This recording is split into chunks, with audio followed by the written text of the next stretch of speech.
Okay, welcome to Traveling with a Chair. We're going to do a quick review of our cruise that's coming up with the Norwegian Cruise Line's NCL. As you can see on the screen up here, we have 3 days before we leave. We're sailing out of New Orleans on January 17th.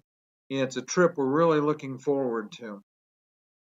I wanted to take the opportunity to walk through some of the pre-cruise information and pre-cruise options that are available for you if you're traveling on NCL. And this is using the My NCL uh, uh, location within ncl.com. Once you sign in and you've created an account and sign in, there are a lot of different things that you can do for your cruise. I think it's important that you understand the options available to you. To get started, we're going to talk about upgrading. After you make your final reservation, or final, I should say, after you make your final payment for the cruise, typically about 60 days prior to sailing, you'll log in and you'll get a message that looks like this: let's get you upgraded. And what this does is it provides an opportunity for you to bid on an upgraded cabin from the cabin that you reserved in.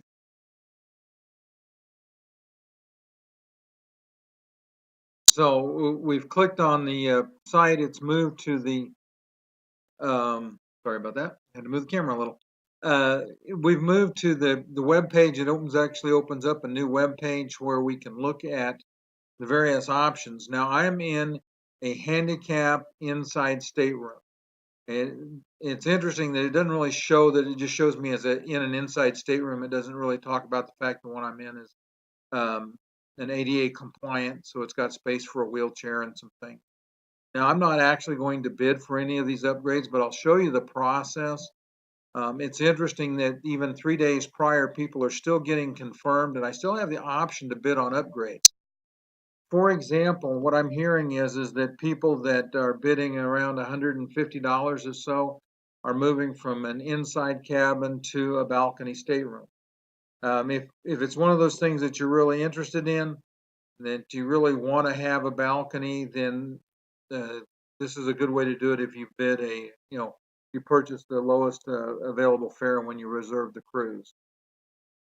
And that's what we did. My wife and I, like I said, we wanted a handicap cabin, but they have what they call a sail away rate. We were able to get this cruise very inexpensively. I'll actually show you the pricing here in a little bit. So it was a really good opportunity for us. We have the option now of trying to bid up to move to one of these other cabins, but we're really not interested in moving just because we like the space for the wheelchair and the things we need. But for the balcony stateroom, if you wanted to bid on that, you could move that to the first notch and you'd be bidding $125 a person for the upgrade. Now, this is a very nice facility in that you're right close to the Mandara Spa, and they have some facilities that are set aside. One of the coolest, my wife and I have taken advantage of this on previous cruises, is they have heated stone loungers by an observation window. So you can sit there. They sell a very limited number. They have some thalassotherapy pools. They have some regular hot tubs, some saltwater tubs, steam rooms. There's quite a few very nice features in the spa. And if you purchase the spa passes themselves, actually we'll look at it here in a little bit. We'll look at what it costs. But I want to say I think it's about $200 for a 10-day cruise for a person, or $250. We'll look specifically at it in a little later segment. So if we wanted to bid, we could just bump it up $125 a person, which would be $250. So that would put a bid in. It would be in the poor range, and it might or might not get chosen. I have no idea what the availability still is for spa balcony cabins. They are still trying to upgrade people into them, so there you could make an offer. A balcony stateroom, if you want to try to bid for a balcony stateroom, the lowest bid's $50 a person. The bids that have been getting accepted so far have been in this range right here of about $150, $155. So just in the low end of the fare range, seems to be getting people upgraded from inside to a balcony. And then if you just wanted to move to an ocean view, $25 a person, you have a shot at moving from inside to an ocean view. If you wanted a really good shot, you could move it all the way up in the excellent, and you'd be bidding $200 a person. Once you've picked what you want to upgrade on, down at the bottom, there's a continue. They'll ask for your credit card information. And what will happen is the offer will show pending until they either accept it or reject it. Tomorrow will be the final day for them to do any upgrades. I'm kind of watching in some of the Facebook groups to see what the prices have been, just so that I can share that information with you.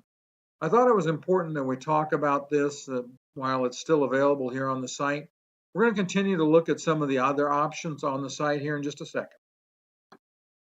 Okay, so let's move on from our upgrade discussion and look at a couple of other things. Since we talked about the spa, I thought maybe we'd start with that.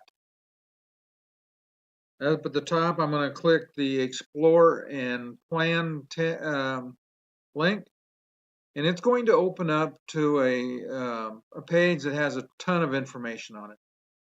It lists all the shore excursions for the trip. It lists the beverage packages available, your dining choices, what's available in entertainment. Pretty much anything that you might want to do on the ship is listed off of the tabs here. Farther down, it also has your daily activities, where you're going to be, information about that. And you have some filters down at the bottom, so you can filter what you're looking for by the time of day, by the price, or how long it lasts. That's important, especially if you're looking for shore excursions. You want to stack a couple of them, or you have something special you want to do on the ship. But as I mentioned, we're going to go ahead and start with the spa. So we'll click on this tab right here that says Spa and Thermal Suite.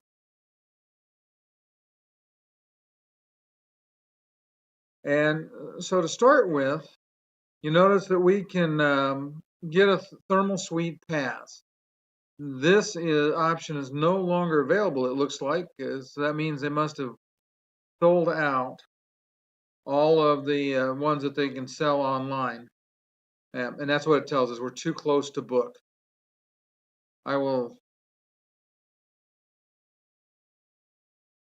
It does give you some details about it. You've got quite a few things. You have the heated ceramic lounge chairs, thalassotherapy pool, hot tub, steam room, sauna, tropical rain showers.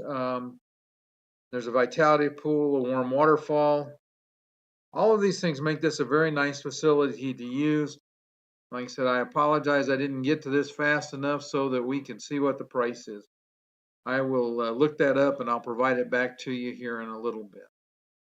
Varies from ship to ship.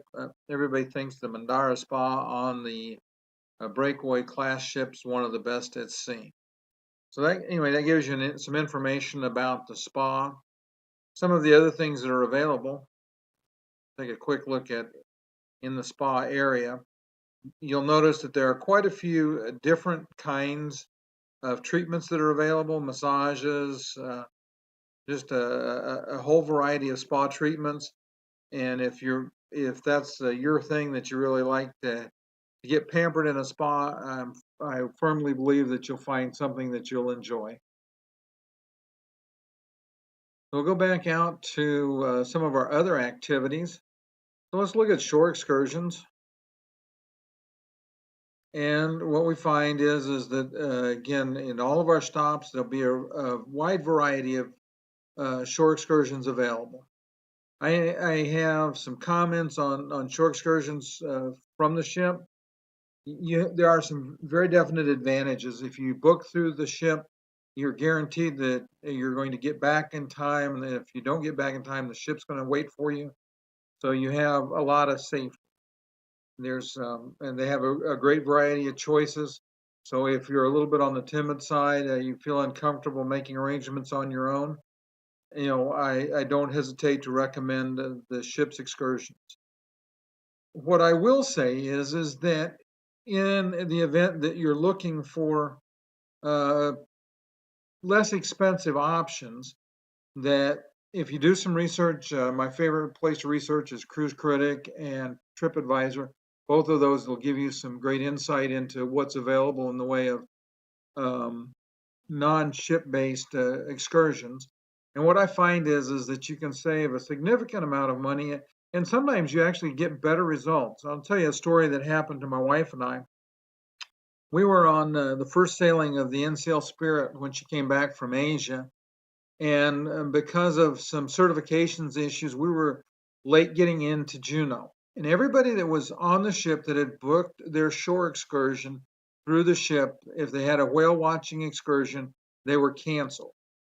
So there were quite a few unhappy people.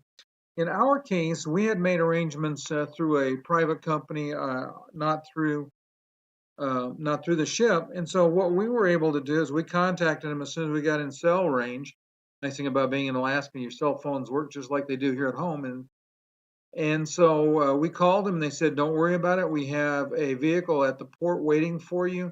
We have a boat ready for you to get on. And the main boat has already found pods of killer whales. So we'll be able to get you out and you'll be able to get some whale watching done. So only individuals that had made special arrangements outside of the ship's program had the opportunity to go whale watching in June. So there's some real advantages. I will tell you, if you do research in the ports of call on the Cruise Critic website, you will find a ton of information. And I'm sure at some point in time, I'll tell you some more stories about our Alaska cruise and some of the fantastic things we got to see because we didn't do just ship-based excursions. Anyway, I'll scroll down through the list. There's a range of everything. One of the things that seems to be real popular in the Caribbean is getting off the ship and going to an all-inclusive resort somewhere. And I am sure that there's a lot of great opportunities in doing that. We tend to be more stay on the ship people. The nice thing about the ship is everybody gets off and goes to port. You have a whole empty ship to play and do things on. So we enjoy that. We will be doing some excursions off the ship this time, and when as I post my after the cruise reviews and information, I will be including some of the things that we did off the ship, and we're going to get off at the private island at Harvest Key and tour around there. We're looking forward to that. That'll be probably our only real beach day. My wife and I aren't great beach people. In fact, my wife and I really would take cruises to nowhere. We really enjoy the ship, but that's just our thing. I sure don't dissuade people from enjoying all of the other options. I've done Stingray City. I found that was fascinating. One of the other things, and when you're in Cozumel, the one thing I would suggest, and I think there was one on here, I'm not going to look at it. I will just, again, you see that going up and down through here, there's a lot of choices. We went to Chalconab Park in Cozumel and did a dolphin encounter, swim with the dolphins. And I will say that was one of the most amazing things that I've ever done. I really enjoyed it. It was also kind of interesting in Cozumel. My mom went parasailing at 75 years of age. She decided she wanted to go parasailing. And so my sister and I arranged for that, went with her, and she had just an absolute blast doing that. So there are things that you can do either through the ship or off the ship. You'll not have any problems staying busy. So we're going to move on to some of the other areas of the website here in just a second.